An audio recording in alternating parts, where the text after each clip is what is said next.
All right. Hello, you wonderful marketers. Hello, hello, and welcome to another incredible personal SEO consultation.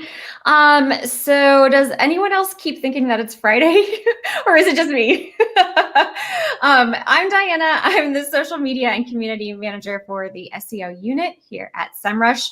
But I'm glad that it's not Friday because then we would have missed this. And these personal SEO consultations are always so exciting. So if you haven't attended one before, it'll go kind of like this. So we have three amazing people joining me here in the webinar room who, just like you, have questions about their SEO.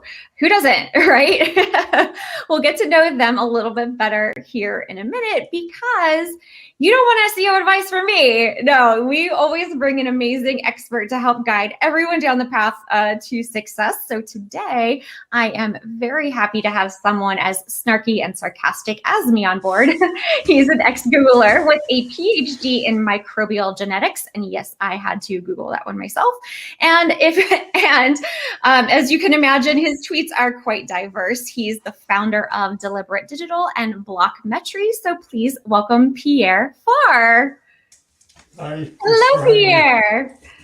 Thank you for having me. Thank you for being here. How are you? Good, thank you. It's very good to be here. It's very good to see everybody.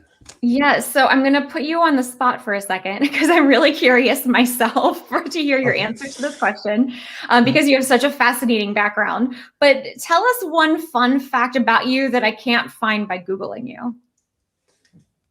Oh God, there's so many and they are probably better not recorded. Fun fact that you can't find by Googling me. That's going to be very difficult actually because I'm quite... Well, you have your own website, so I mean, there's stuff about you there. There is that. I am not a very good artist. If you put a gun to my head and you ask me to draw something that is very important, I will not be able to draw it very well.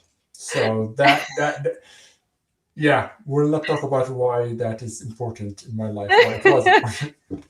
But coming from someone who specializes in SEO and has a PhD in microbial something or others, I'm not surprised. You chose an industry where artistry comes in other forms.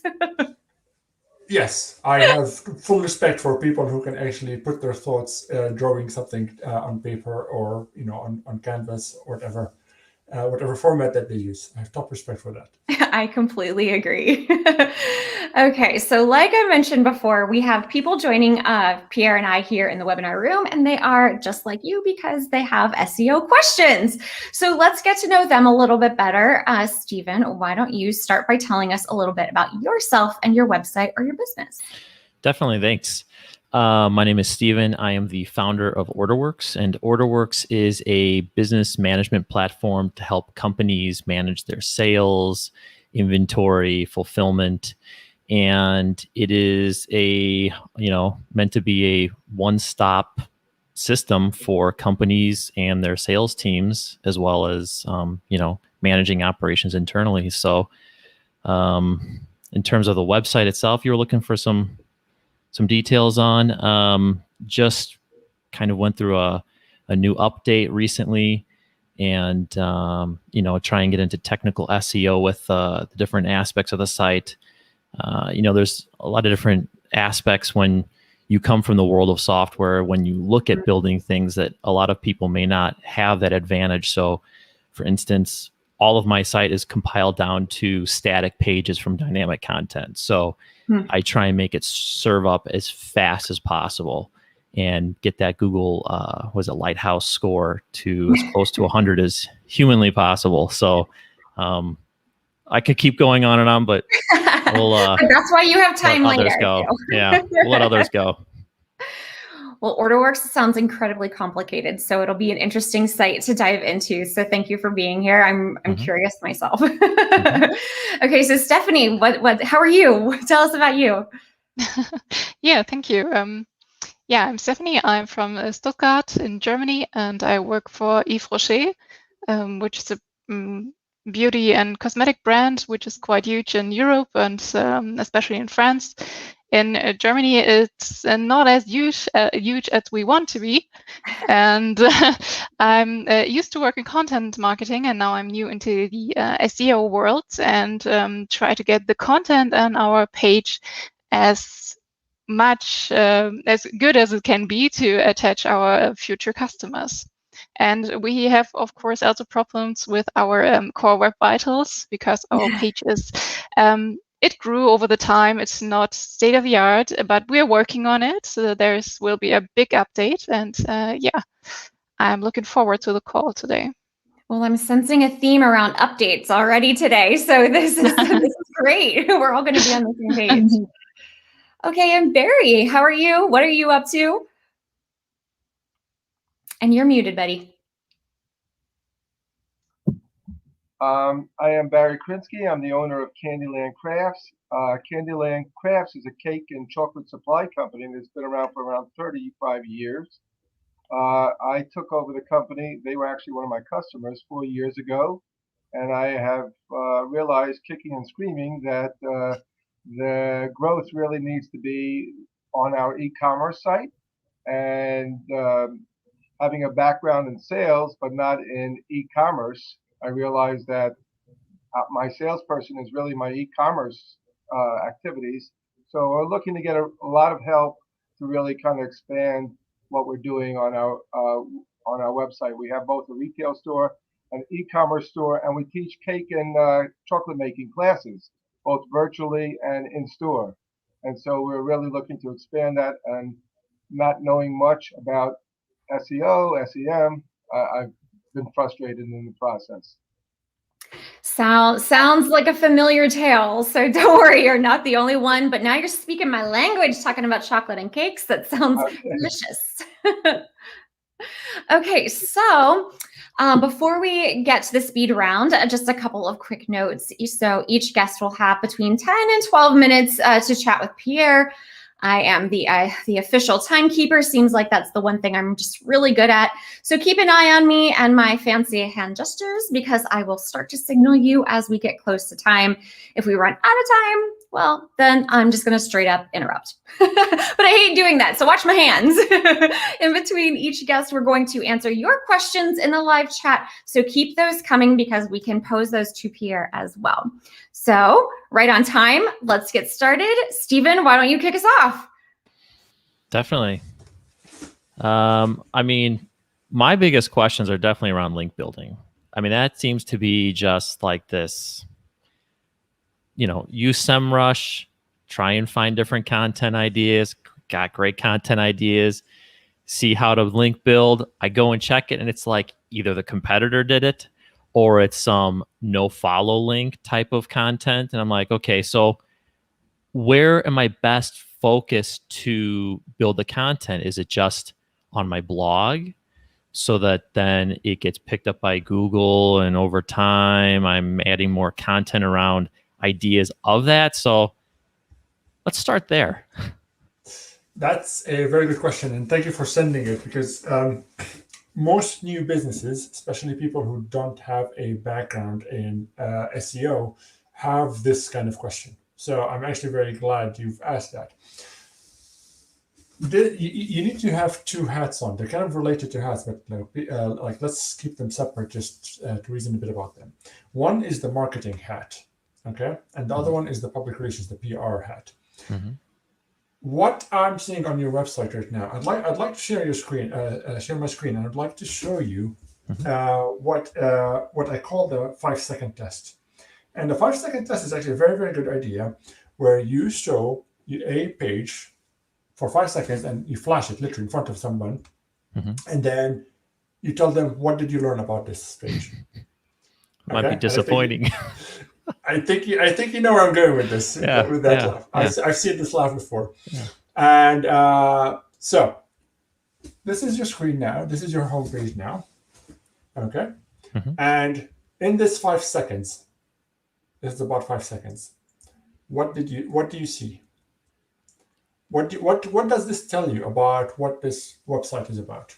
I mean, do you want my answer to that, or do you want someone else's answer to that? Because I've looked at it so many times that I'm probably not the right person to answer that question. So let me answer this in the interest of time. I actually struggle to know what you sell. Okay. Okay. So at first point, there's a sign up form for a product tour. Great. You're in B2B and you see that. Okay. Manage your business in real time. This is actually quite vague, because are you doing HR stuff? Are you doing payroll? Are you doing inventory? Oh, there's the word inventory. Great. Okay. Fulfillment management. Interesting. B2B ordering portal. Okay. Something to do with orders. There's order here. There's fulfillment. There's ordering portal. So something to do with ordering here. Okay. So you scroll down and then you see cloud-based. In a way, I don't care. Okay. Semi-custom platform. Okay. For what? For quotation. Okay. That's interesting. I'm assuming somebody, you are his business and this is your order management system. And I had to look that up actually once I figured it out. What is an order management system? You give quotes, you do orders, you do fulfillment. Perfect, understandable. 151 user configurable features. Okay. Don't sell features, you need to sell me benefits. Okay. And having it user configurable and 150 is kind of overwhelming, to be honest. I still, this is a bit too much. Okay. Now we get to something interesting. B2B order management. This is clear. This tells me what you do. And I had to scroll down on my big screen to get to this point. Okay. So you need front and center. I mean, you're using what's called a hero image. And this big image here, I'm assuming that's a screenshot of your product. Yeah. And it looks great. Correct. Yeah. Lots of B2B dashboards tend to be not as well designed. So well done on that point. Oh, thanks. Yeah. But use the hero image to tell me what you do. And the other thing is that you are in a very competitive market. I mean, I looked into this. I mean, I knew of this kind of thing must exist, but I actually looked into it once I got to your website. Your competitors range from Oracle and Salesforce all the way down to smaller players. Correct. Yeah. I don't know who you're talking to here. An Oracle customer would require something very different than somebody who's a small business owner. That's an excellent point. I have no idea who you're talking to here. I do some e-commerce myself. I have my own, small operations. Yeah. Do I need one of those things? I actually looked into that, and it turns out that one of your competitors, QuickBooks, actually answers that question. They tell you, they have a blog post, and it says there are telltale signs why you need, an order management system. And it's actually quite a good list, because I can't remember exactly what it says, but it's something like, do you spend too much time orders? Do you have too many orders a day? Is it becoming a problem logistics-wise, operations-wise? Then you need infrastructure. Okay, so they answer that question. But QuickBooks, who they target, is very different than who Oracle and Salesforce target. Oh yeah, big time. I don't know where you stand here. I don't know your customers. I don't know what you once I figure out what you actually do. Correct. Yeah. I mean, just from my customer base, it's really like any company that is probably at least, I find that they have at least 3 employees up to, I have state government using it. I have a couple of companies that do over $1 billion in revenue using it. So, it's just, okay. It scales pretty well. I have no doubt it does. But driving that into the details here for marketing is what needs to be done. Yeah, exactly. And how you talk to a government, they'll have their own needs and concerns that are very different from a 3-person operation, right? And very different from a large enterprise that is doing, billions in turnover. Correct. So in a way, and I've seen this on, I can't remember which one of your other players in the market, they actually have a menu here that is basically roughly translates to how they think about their users. The different segments, the different users. Like their use cases or case studies type of thing? We'll talk about that, their personas. So how they've segmented the market. Okay. So hold that thought. That's an important thought. I'm going to come back to it. Yeah. Okay. So we're doing all of this. This is all great. This I can see that being useful for some people, increasing conversions, absolutely fine. But it's not an immediate top, front and center kind of benefit. Offline ready is interesting. because what does that actually mean? Because if, like you're going to have to explain that. There should be a link here that says what you mean by all of these things. Okay. Okay. That makes sense. So now I'm going to skip, and I'm glad we had a conversation before we had the phone call, because I'm going to pick on one particular benefit that you have here. In many, many ways, this is not relevant to many people. I don't care if it's a progressive web app or not. I understand what that means. We're in the industry. You're a software engineer, your background, and well done on building it this way. But as you see here, features and benefits, this is kind of one of the things you need to bring up much further up in the page, yeah? And this is the first tab that you have open. Okay, Correct. so these are the most important. By your assessment, these are the most important benefits that a user will have, one of your customers, one of your prospects will have.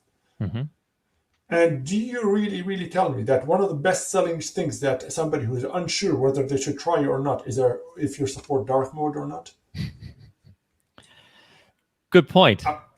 That's how you need to boil it down. By the way, I picked on this one because one of my pet peeves is actually Linux package descriptions. They'll tell you, you go. I mean, and I'm glad this is why the conversation we had about Arch Linux, right? You see this, you're downloading a package on Linux and it says, this is a new video, this or that, written in C++. I don't care if it's in C++, honestly. Right. It could be written in Python, JavaScript. If it does what I need, it does it well, fine, well done writing whichever language you've used. Okay. I like that the request product tour is sticky and general headings at the top are sticky. Yeah, but maybe you need to test this. I'm not going to tell you what to do. Maybe you need to make it bigger. Maybe you need to put it at the bottom. Yeah, try these different things. Okay. This here, the reports, the dashboards, the learn more, brilliant stuff. This is all good. Suddenly you do reporting. Okay, great. What kind of reports? Yeah, maybe list the kind of reports and then the learn more link. By the way, learn more or view more is a terrible, terrible call to action. It's a very common one. I've done this a million times. I'm not it's such a common thing. It's like the second worst after click here. Okay. That makes sense. It's up there. It's like learn more about what? Right. Okay. Yeah. Learn more about reports. At the very least, do that. Okay. But you can make it into a much more punchy thing, improve your business reporting. That's another possibility. Okay. So yeah, the custom dashboards, again, interesting, but why is that important to me? Data exports and API. Data exports would be interesting. You have lots of integrations, right? With Shopify and there's a few. You have lots of integrations. One of your competitors actually has the top menu, the very first menu in the top left, right after their logo, is the integration submenu. Okay, that I could see that. I found that interesting because obviously this kind of software that you're doing, it lives and dies by data and how the data moves within the business. Okay, and so the integration that you're because the reports, I could be a salesperson, but the report is not for me, it's for my boss. Okay, I could be the boss that gets the report. It's actually not for me, it's for the CFO. Right. Yeah. Right. And it's got to go into a system somehow. Yeah. And everything that you're doing here is good, but tell me what you do. Tell me how you can make my life better. Okay. Excellent. Yeah. And you're not doing that very well. That's the short, that's the homepage. I concur. So I'm glad you answered those questions. So now I want to go back to your question about link building. The reason I go back now is that the first important thing is that understand who your customer is. Segment the market, understand the audience, figure out the audience, how you have a mental model about how the market works. You went into this business in a very competitive business, it's crowded, because you have a hypothesis that you can do better. I agree. Better for whom and how? Answer those. If you answer for whom, that's your target audience. What do they care about? That's your marketing message. Which publications do they read? Which industry reports do they go to? Where do they hang out on the internet? That's your marketing channel. Okay? And once you know the segment, the benefits, the marketing message, and the channel, then you write content. Gotcha. Okay. The content has to target the channel. But the Okay. link building. But the link building, and here's where it gets interesting, and we're going to have to talk because I saw that 1 minute warning come up. We're Sure. going to have to talk about that later. But Benzi, sort this out. The link building becomes much easier. Okay. Okay. Fair enough. Nice. And we're going to keep the backlink conversation going because we had a question in the chat. And I think it's a super relevant question to both Stephen's situation, but also, you know, we're kind of inundated with this whole core web vitals and user experience as becoming a factor in SEO and rankings. So how does that kick backlinks to the side? Like, how important are backlinks still in SEO and for rankings? Is that a question for me? Because I have Yes, that's for you, Pierre. You're the expert. I have a very unconventional answer. Stephen can to say this, his opinion too if he wants, but it's for you. I think of backlinks and rankings as a way to keep score. Actually, they're a side effect of good business. They're a side effect of good product management. Okay? I agree with that. And that's why I haven't bought backlinks, because I think that's so toxic Don't ever for buy your backlinks, business. please. Yeah. Yeah. That's not to say that you don't do marketing. Every business needs to do marketing. Okay. But if you get the product right, if you get your users, you know, your understanding of users right, you get all of that working together in harmony, then it becomes much easier to market, and then you will get ranking, and then you will get backlinks. Okay. If you try to force it, it doesn't work very well. And to your point, Pierre, the way that you view backlinks, that it's a way of measuring success and progress, I think the search engines view it the same way, because, you know, the stronger your website, the more backlinks you are going to get, like the process you just talked about. And the search engines see that value too. And that's why backlinks is always going to be a part of this SEO conversation, right?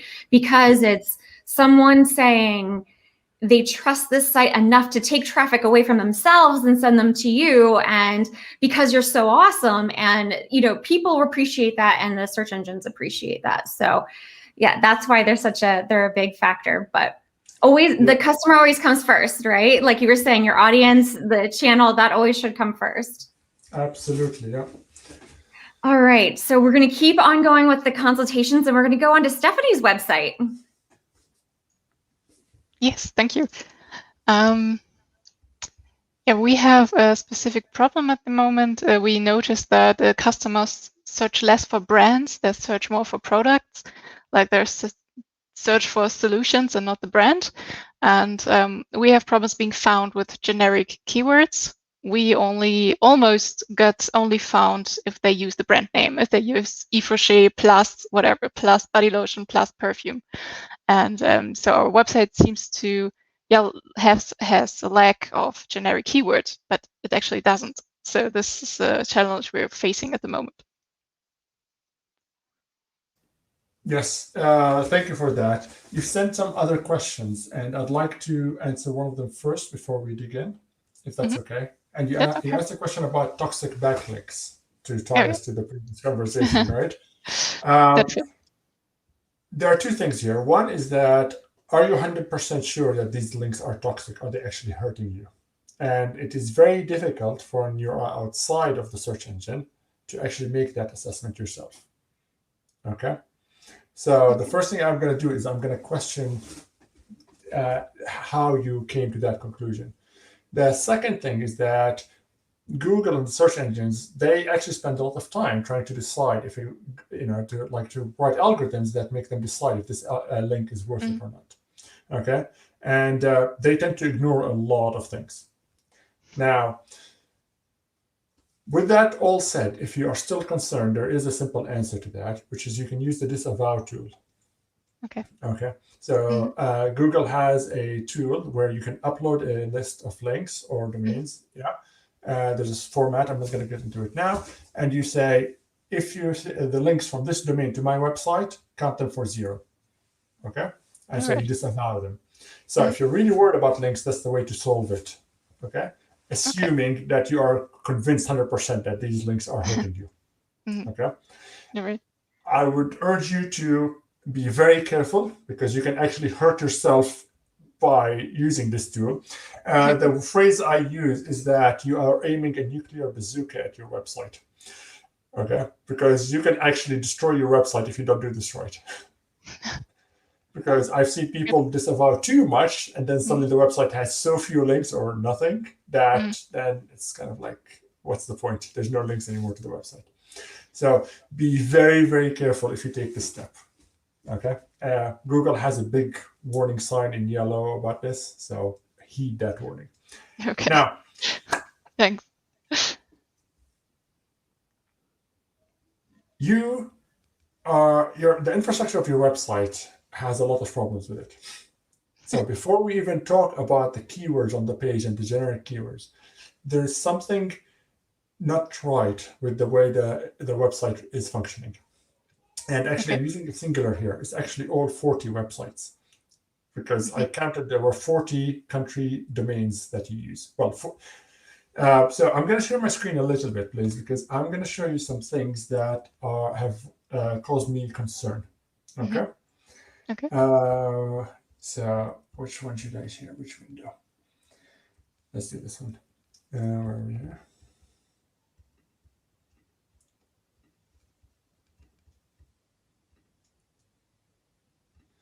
So I picked this page just out of interest because it's the one I picked at random. Yeah. So the first thing you see is that the cookie consent form, brilliant. This is the Germany page. Yeah. The German website. Yeah, it is. So you click on accept cookies here, and you as a customer, think about the customer right now. Yeah. You are trying to orient yourself. What am I looking at here? Clearly, it's a product page. There's a product here. There's a pricing. It sells a discount. That sounds good. All sounds good. Which country website am I looking at? It is very unclear. Is this euro for Austria or for Germany? And this product is sold on the Austria page, website, by the way. So I know this for a fact. Yeah. Now, there is something to think about here, is that you can make an assumption, say, possibly the user ended up on the wrong German language page. They ended up on the Germany page, not the Austria page. Okay. So we need to understand, should I show them, let's give them the country selector. I actually struggled a lot to find the country selector. Okay. And I found it after, I'm not going to admit how long it was, but it's here. It's this one.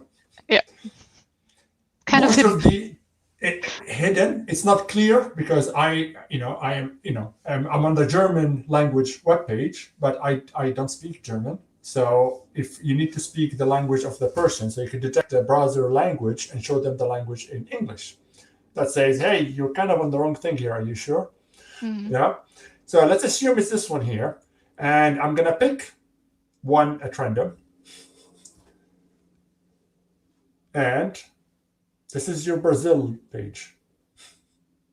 Okay. Yeah. There are many of those 40 that are broken in weird and wonderful ways. Okay. I have those written in a document. I'll send that to you. We'll talk about that separately. Thank you. It's gonna take more than an hour to talk about what I found just on this country selector. Okay. So all of this is orientation and stuff. Now, and so I'm assuming that Après Soleil is the line, it's the product line, right? It's after sun. Yeah, after sun, I understand that. Yeah. But you're writing it here in French, you're writing it here in English, and the product has both. Okay? It does, yes. Yeah. So imagine that somebody has learned that this is the product name, because that's the product name you're using in Germany, not after sun, Après Soleil. So that's the first thing, is that there's a disconnect here. It's like, what is the brand here? But let's assume all of this is, you can sort this out. This is in English, this is in French, and then we figure out. Imagine somebody does something this query here, which is Après Soleil Yves Rocher. They're actually looking for the product. There's only one answer in the world that can answer them. This, by the way, I've spoofed my GPS to be in Leipzig, in Germany. Okay, so I'm not. Although I'm in London, this is what a German. This is what a user in Germany will see when they speak German. Okay, I've also told Google to give me the German language results. So you see this product page, fine. You see this, okay. This is at least the Germany page. But you scroll down, you see Amazon in Germany. This is all fine and dandy, and then you get to this one. Do you see the problem here? That's the French website, yeah. Yeah, it's the French website. Now, a French website should not rank in Germany if you sell the same product in both countries. There is a way to solve that, and it's called rel alternate hreflang, and you are using rel alternate hreflang, except that the cluster for this page is not set up correctly. Okay, so there is a lot here, and there's more I can dig in. I've written quite a few notes about this. Yeah. That there's a lot here that you need to sort out about your international footprint on the website. It's just like there's a lot here that is not working together. There's some that is not fully. So, for example, you are in Tunisia. The Tunisia domain is not in the country selector, which again, these are the things that. And I did not spend too much time to find all these problems. So if someone like me who's trying to, should not, that tells me there's something going on. The websites seem to be in two categories as far as I'm concerned. One of them seems to be, a group of them seems to have one serving infrastructure, which is Imperva, and the other one is something different. And the Imperva ones tend to be better. So they seem to be managed more centrally, or there's easier to manage them. There's something going on there.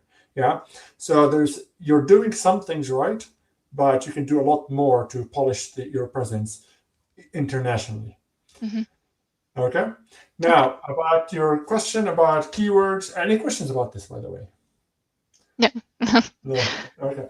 So about your questions about keywords and stuff. Yeah, your product descriptions need to use this language that people use. Okay, so, and with cosmetics, that's a bit difficult because, cosmetics sell you the benefit of, softer skin, good SPF, the conditioner for the shampoo, whatever it is. You, as a brand, you have a very strong positioning about being fully natural, about being good to the earth and all of that, yeah? You have a very, very lovely YouTube video, yeah? Yes. All of this stuff should show very clearly in the product benefits, especially when you start talking about the environmental and the social and the governance, the ESG movement that is becoming more and more prominent right now with investors. That you should make that clearer and very front and center with the product descriptions. The product descriptions should use the same language that customers use about why they would choose this product over another one. Yeah, or why they would need this product. What problem are they trying to solve with this product? But also put your brand front and center that says, we do things the right way for the environment. Okay? Okay. And that needs to come clearly. The mechanics that we talked about, like, am I in the right country? Am I in the right language? And all of that, those are very important, but, these can be fixed. Core Web Vitals, absolutely. You're doing kind of okay on desktop. The mobile website is not good at all. Yeah.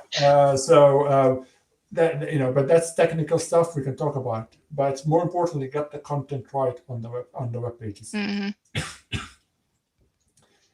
questions? Does that answer your question? We have 1 more minute.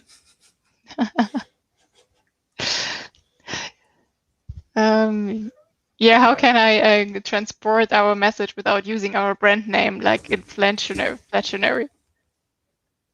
Sorry.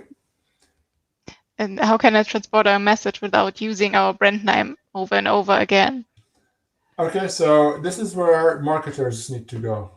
This is where marketers need to kick in and say, how do we position our product in the market? Because, you sell, for example, a hair conditioner, yeah? There are 1,000,001 hair conditioners on the market. Why are you different? Why are you better? Okay? This is marketing 100% through and through. This is not SEO. That's true. Correct. Yeah. Thank you. That is a really, really great point about brand name and marketing versus SEO and the differences in what those really mean, because they all of this really does, blur the lines. Like Stephanie, you said that you were once a content creator, now you've gotten into SEO, and that's a blurred line right in and of itself. Are we SEOs? Are we content creators? Because the search engines regurgitate and index content. So, it's this blurry line, right? So really, really interesting conversation there too about the brand impact. So we do have a couple of questions from the live chat, which are great. So Eric Caldwell, he is asking, it seems like we've been competing with the map pack and the Google My Business listings more and more. So his question is Google using this strategy to make websites less relevant for searches so that they can push more of PPC and get more revenue, on the Google side versus organic? Pierre, what are your thoughts on that? So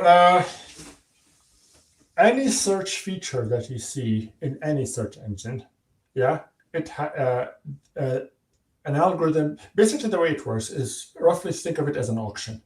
Every search feature does a bid that says, I want to show a feature snippet. I want to show a knowledge panel. I want to show the map pack. I want to show people also asked. I want to show ads. I want to, whatever and even if you look at different verticals, when you do a Google search, there's the old search, which is the default that everybody sees. But then you see like news, maps, shopping, all of these. The order of those changes. Yep. If you notice that the order changes, why does the order change? It depends on the query interpretation. It depends on lots of other things. At the end of the day, all of this stuff that is happening is trying to answer a very simple question. What is the most useful for the user? Okay. Now, if a map pack is shown, it is clear that there's a very strong signal that there's a very strong element that this query could be served locally. So somebody asking for a hairdresser or a barber, they're not going to get one online. They're going to need somebody who's down the road. Okay. So you're going to get a map pack for that. For things that are plumber, you're going to fix it here. You're not going to do an online plumbing thing. And this, by the way, starts taking us towards Barry's business at Candyland. Because at the end of the day, if a map is being shown, that's local. If a feature snippet is being shown, that means the user will be directly helped by giving them the answer immediately in a short form. There is a lot in the industry about Google does this to make PPC more important or websites less important. Some of that came from Chrome because Chrome decided they were experimenting. I know they decided in the end to show the URL less prominently. There's a lot of discussion about that, about, what does that mean? There's a UX element to that makes it controversial. At the end of the day, though, when you talk about what is shown in search results, it's that it is Google's assessment or Bing's or Yandex or whoever. This is their assessment that this is the best that the user will benefit from.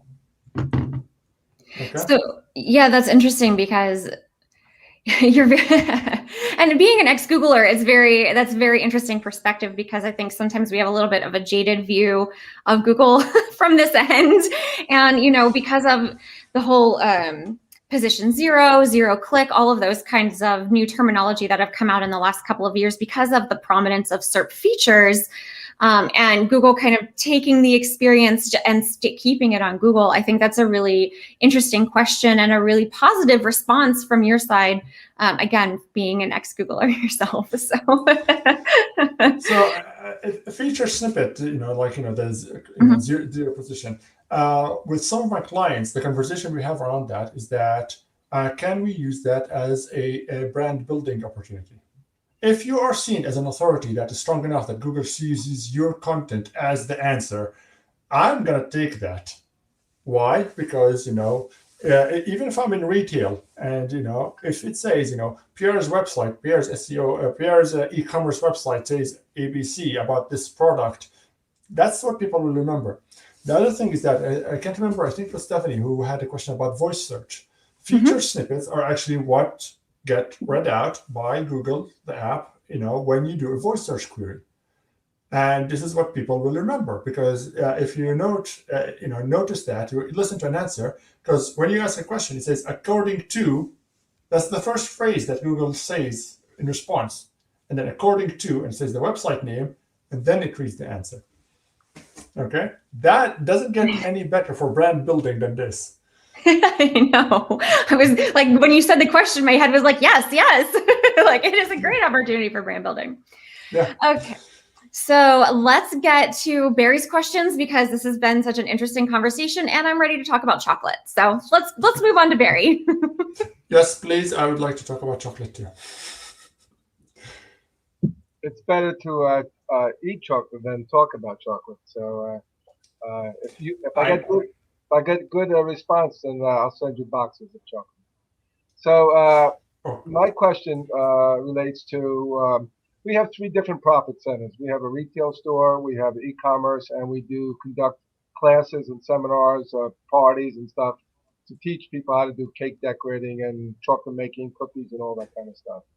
Previously, I was a manufacturer and I dealt directly with big box stores. But this was one of my customers I took over. I'm doing a lot of B2C. And I realized that basically my salespeople is my SEO or SEM, and I do not want to at this stage of my life become an SEO expert. And my decision is to outsource that. I've been very frustrated with that process, not only in finding the right people, because everyone can create a very nice proposal and have good background, good experiences, testimonials, but I always had difficulty hiring salespeople. I find I'm having the same difficulty with hiring SEO or SEM people. And then the question is also not only hiring them, but how to get an appropriate, ROI, return on investment, as far as this is concerned. We're kind of a supermarket of different products. We have about 30,000 products that we sell, but they're not big ticket items. It's a cumulative of what's in your shopping cart that makes sense, not one individual item. So I'm looking for your guidance. yeah. So let's start at the end and work backwards, if I may. Okay. One of the things that you need to bring in, I would argue it needs to be in-house, is a data analyst person. You need that practice in-house, where you start optimizing the average order value, which is what we're talking about. Yeah, because the bigger the cart, that's the order value. Yeah, so how many products are in there. You need to increase the average order value, especially when you're talking about the profit per item is not that big. So you also need to start doing better targeting of in terms of keywords for SEM. So you need better to pre-qualify the traffic before it gets to you.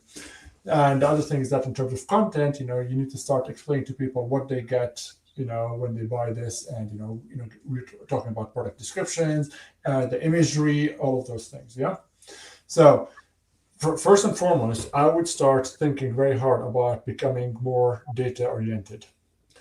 Now, because that's where e-commerce dies. If you don't understand,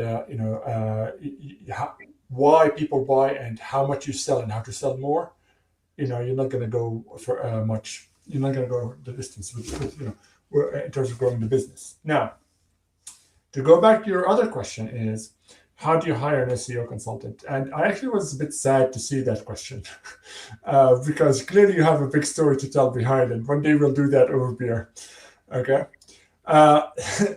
Or maybe chocolate milkshake. I don't know. There are two parts to this, yeah? And the first one is that you need to hire somebody, and I'm using the word hire. You almost need to think of them as an employee, yeah?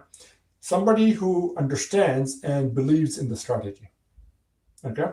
Now, understanding the business strategy, SEO serves the business. It doesn't actually, it does move the business forward, but it also serves the business first and foremost, yeah? And so when we're talking about the business strategy, there are two parts to this. One is that you, as the person doing the hiring, you need to explain that very well to the consultant. Yeah, it is quite difficult sometimes because you're too close to to this day in day out, right? So sometimes you need to figure out a way to explain what you're trying to do in a different way, in a simpler way, so that somebody coming in who would be intelligent to actually understand what you're trying to do, why you are here, how you got here, what you're trying to do in the immediate term, what you're trying to do long term. Okay.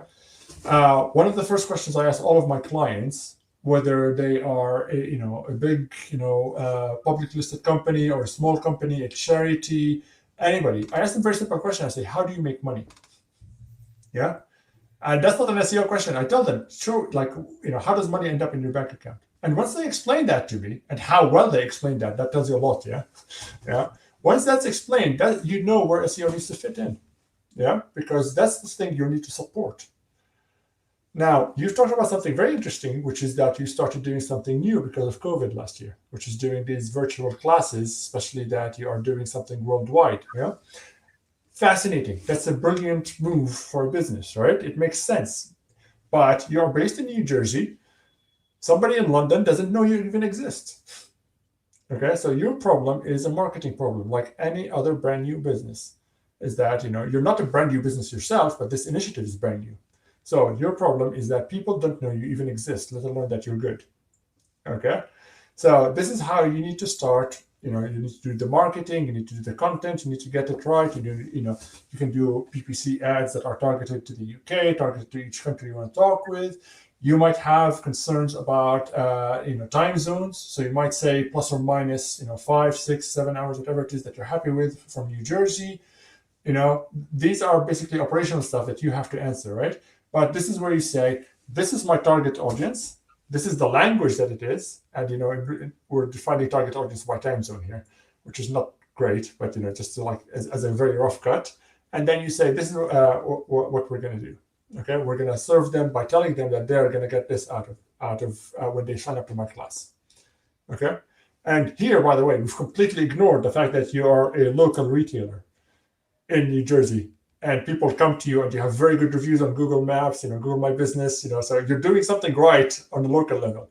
Now you need to think about how you can expand this and obviously your love for the business, the quality that you bring, the understanding of the customer, but bring it virtual and to worldwide. Well, we're fortunate in New Jersey, within 100, 200 miles, we have about 20 million people here. So I don't have to go to London necessarily to get consumers, But isn't that an answer in its own right?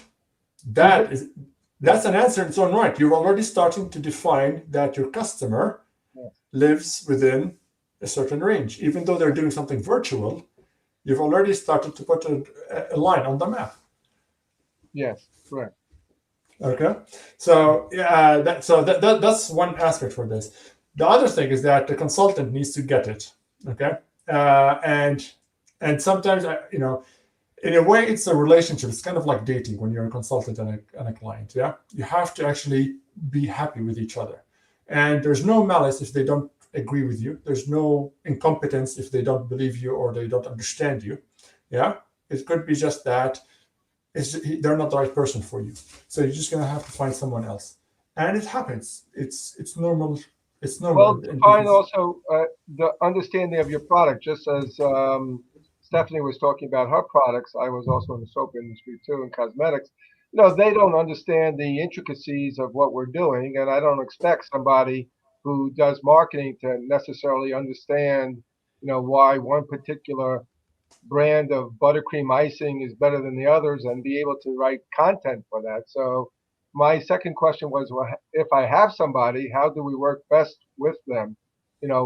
We've decided that we're going to write the content because it was not successful in another avenue.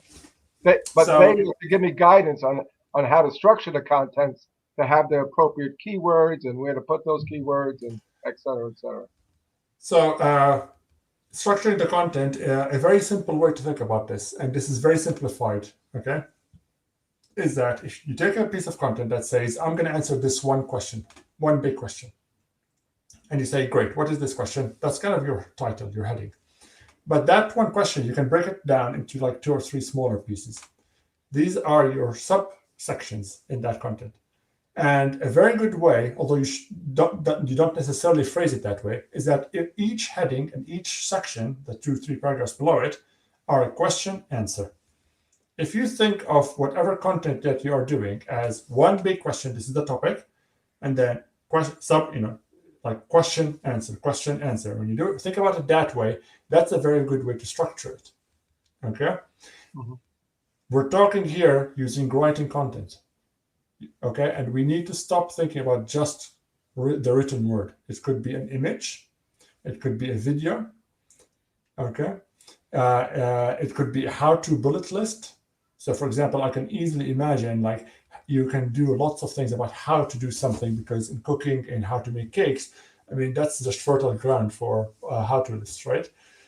So think about it more and more, like more about what is the best way to answer this question, okay? So we started with the topic, and that topic is basically a hypothesis that says there's a group of people out there that we will serve very well by having this, and then this content out there. And also importantly for a business, you don't just write content. Those group of people, if they end up on our website, there's a good chance that a small number of them will convert into customers from our products. Yeah, the website serves two customers: the business and the people who visit. It's a very, it straddles both worlds. So you write content thinking about the user, the actual person reading it, thinking about the business. You write something well, or you produce content in whichever format you have, and then you are much more likely to be able to convert those into, over time. That's the kind of content that will acquire links that will start ranking highly. We have 1 minute left, and I would like to share my screen for 2 seconds because I have a question for you. And I don't think we're going to dig into it too deeply here, because I think it's a bigger question than I'd imagine. This is your website. Okay. And the first thing that shows up is this carousel. And then it shows up, there's the classes here. And then there's another classes. Now this one here it's a different domain name. Yes. So it takes you. Yeah, so my first question is that what's the difference between this here and this here? Yes. Well, we So are just to interject, we're actually in the process of changing platforms. This platform was used because when I first came into the business, there was not many platforms that would integrate retail inventory with our e-commerce inventory. So we're actually, in the next month, we're going to move this onto probably Shopify and integrate both sites into one platform, one site. Okay. So Good. yes, we tried to do a Shopify site to focus most, because the store was different than the classes, and the classes are very visual and fun and interesting, and the store is just products, a hardware store. So we were limited in our existing website what we could do, and we tried to do it with a blind link to Shopify. It didn't work so well. Okay, so it's good you're thinking about this. The other thing on the last 30 seconds is that on the virtual classes website, you say you do free shipping on all items, but you also say you ship worldwide. I don't believe you're shipping for free worldwide. No, definitely not. So just be careful there. Maybe that was my consultant who put that in. So SEO consultant who wrote that in. Absolutely, this kind of messaging will increase conversions, but if it is truthful. Right. So maybe the message should be free shipping to the continental US. I'm making it up, or it could be to anywhere in the United States or North America if you include Canada and Mexico, But you're not going to ship something virtually, like worldwide. Okay. Really, that was really interesting conversation, because I think a lot of businesses in general aren't just one single thing, Barry. I think a lot of them need these websites that are complex as their businesses, where they need e-commerce, but they need other features to really create the online experience that you would in your store. So I think that it's really cool having you on here today, because especially during the pandemic, a lot of the businesses that were so used to being who they are and in person had to make that shift quickly online, and to not be able to find like a one-stop shop for every little feature that they could possibly offer in person was exhausting. And now they could be potentially losing revenue because no one's doing anything in person anymore and they can't get it online. So I think that was a really interesting scenario to walk through, just the complexity of your business, and who knew cakes were so complicated. Okay, so we do have some more questions in the chat that I'm going to ask you, Pierre. So Neil Bennett, he wants to know, in our business, we do services, and then oftentimes they see that the top linking sites that are surfing the wave of having a store. Oh, okay. So his question is, thousands of products equals thousands of links. In the end, the results seem artificial. So are there any strategies, I guess, for managing thousands of links if your website is, seemingly complicated and it creates, like Amazon, like how the heck does Amazon manage all of their links? So again, to be controversial, if you don't think about links, how would you run your business? How would people find out about what you have? Okay. Some of them, my clients, have hundreds of thousands of SKUs in the inventory. Yeah. We talk about links very briefly once in a while. Yeah. What we worry about is the site structure, the internal linking, because somebody that comes, and, imagine that they are buying a cake. Yeah. They could be wanting a cake. You can think about cakes in many different ways. Is it for a birthday? Is it for an anniversary? Is it to, get well soon kind of cake? Very different mentality for the user. Yeah. Or is it by flavor? Do they want a vanilla cake? Do they want, a chocolate cake? Or they could have dietary needs. They want it gluten-free. They want, this and that. So just without thinking too much about cakes, we've already come up with 3 different hierarchies for the site structure. When you have thousands of products, you're going to have this problem many times over. And so the strategy is, I would say, is actually operating that website. That is a big website, kind of like Amazon, kind of like the big retailers, the Walmarts of the world, where you're saying, if somebody comes here looking for something, they may have not phrased their question very well. So they ended up on a product page or a category page that kind of sounded similar to what they wanted. But you need to help them find the right product in the big inventory that you do have. So, I would not worry about links. I would worry more about how does the website actually works for users to help them find the exact product they're looking for.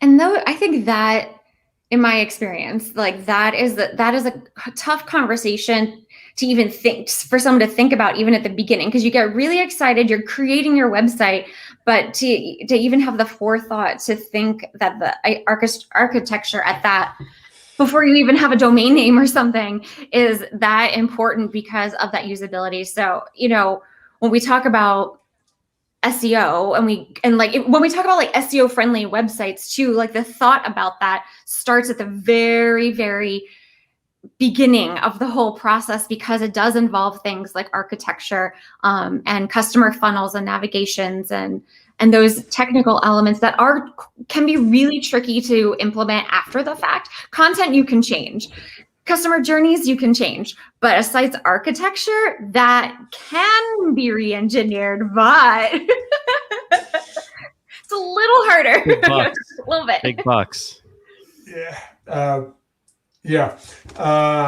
One thing I would like I'm not going to get into it now because we don't have time, but people should read up about what is information architecture, and that is very different from what is a URL structure. Okay. Good point. No, that is a really good point. And a very simple way to think about this is simplifying something, and I apologize to all the UX experts out there. The information architecture is your mental model of your inventory. Okay. The hierarchy of your inventory. The URL structure is the public representation of your mental model. Yeah. Okay. That's a very simple way to think about it. Those are important though.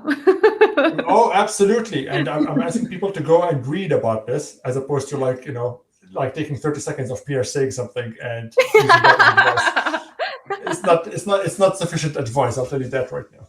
Okay? But the good advice is to go educate yourself. On these 2 points, please do. On those 2 things. It buys you so much when it comes to website operations. Very great. Okay, well, this is always the fastest hour ever. It's the most fascinating time to spend with you guys. Really terrific questions and amazing insights from Pierre. Thank the 3 of you for being so vulnerable and being open to having these conversations.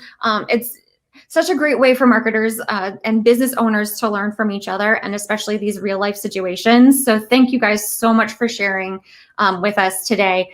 And a huge thank you to Pierre for your incredible action items. I was just asking in the live chat, what was everyone's favorite takeaway? And we've gotten some really fun answers. So lots of great insights. But Pierre, where can we find you if we want to keep the conversation going and keep learning from you? I'm one of the easiest persons to find on the web. So if you search for Pierre Far, you'll find me. I put my Twitter handle, which is also my LinkedIn handle, I guess, in my username here. So please find me, connect. If you connect on LinkedIn, please tell me that you found me through here, because I get lots of people trying to sell me links on LinkedIn. So give me something that tells me it's not that. Yeah, tell me it's not that. Just give me a hint that it's not. Yeah. Something a bit more interesting. But yeah, I mean, I'm happy to connect. My email is on my company's website, Deliberate Digital. So again, if you find that, just send me an email. Yeah, you know where to find me. It's easy. And his Twitter feed, as I was looking through it before this webinar, is very, very interesting as well. So make sure you follow him on Twitter. But that's a wrap, you guys. Thank you all for joining us here in the live chat and in the webinar room. We send a big thank you out from all of us here at SEMrush for joining today, and we hope we see you again next time. Bye, everybody. Thank you. Thank you.